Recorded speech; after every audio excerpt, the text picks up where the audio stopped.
la situation. On fera face, évidemment. Alors, depuis longtemps, on annonce justement son retour. Aujourd'hui, on est à 7 mois de la présidentielle de 2019. Pour quelqu'un qui aspire diriger le pays, qui doit être en contact avec les Sénégalais, disons des zones reculées ou des contrées reculées, est-ce que le temps ne risque pas d'être court pour lui? Je partage votre avis. Je pense que je vais en profiter pour lancer un message à Karim Wade pour lui dire qu'aujourd'hui, il est temps qu'il soit là.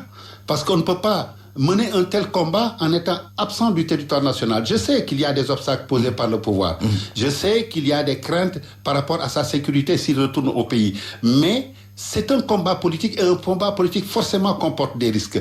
Et donc, moi, je pense qu'il est temps qu'il soit là, qu'il est temps qu'il mène le combat sur le terrain, qu'il est temps qu'il parle aux Sénégalais pour leur présenter son programme alternatif. Et là, la question ne dépend pas de moi. Ça dépend maintenant de Karim Wade qui doit prendre ses responsabilités par rapport à tout ça et venir au Sénégal et parler aux Sénégalais. Je sais qu'il le fait. Il envoie souvent des messages dans des occasions qui sont choisies pour s'arrêter. Et je crois que le dernier message qu'il a envoyé nous remplit d'espoir parce qu'il ne dit plus je vais revenir, mais il dit je suis en route. Voilà, donc moi je ne peux que me fier à ça, mais ce que vous dites est tout à fait vrai et il est grand temps que Karim Wade soit aujourd'hui au Sénégal pour parler aux Sénégalais, présenter notre programme de gouvernement et effectivement aller à la conquête. Oui, et pendant ce temps, il y a les autres candidats qui occupent le terrain au moment où il vit à des milliers de kilomètres du Sénégal. En plus de cela, il ne parle qu'à travers les réseaux sociaux qui ne touchent pas la majeure partie des Sénégalais. Vous l'admettrez certainement avec moi. Mais c'est quoi cette forme de communiquer, de faire de la politique? Oui, écoutez Antoine, vous savez, les réseaux sociaux touchent beaucoup de monde aujourd'hui. Oui, mais si vous faites le pourcentage, combien de Sénégalais? Vous venez on est 15 millions de Sénégalais. Peut-être on se trompe en pensant que tous les Sénégalais sont touchés par les réseaux sociaux. Vous savez, quand j'ai dit tout à l'heure que Karim a dit qu'il était en route, c'était peut-être pour souligner que il sera là dans quelques temps, d'après ce qu'il nous a dit.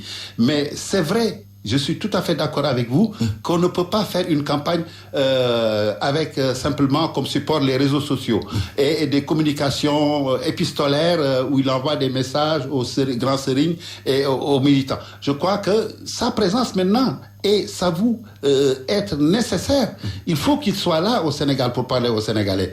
Et je suis tout à fait d'accord avec vous que il faudra que le parti prenne ses responsabilités et effectivement qu'on puisse parler à Karim Wade, à notre secrétaire général national, Maître Abdoulaye Wade, pour lui dire l'urgence qu'il y a sur le terrain. Mais vous savez, on est en campagne politique. On a vu ce qui s'est passé en France avec Macron. Jusqu'au dernier moment, personne ne savait s'il allait se présenter ou pas. Et je vais employer un dicton wolof qui dit que affaire bi mbaxalu xeer la jëkk sóor taxul nga jëkk ñor la. On verra bien ce que ça va donner. Donc voilà, il faut qu'on ait patience encore. Je pense qu'on est au mois de juin et on a encore. On est quand même à 7 mois de la prise.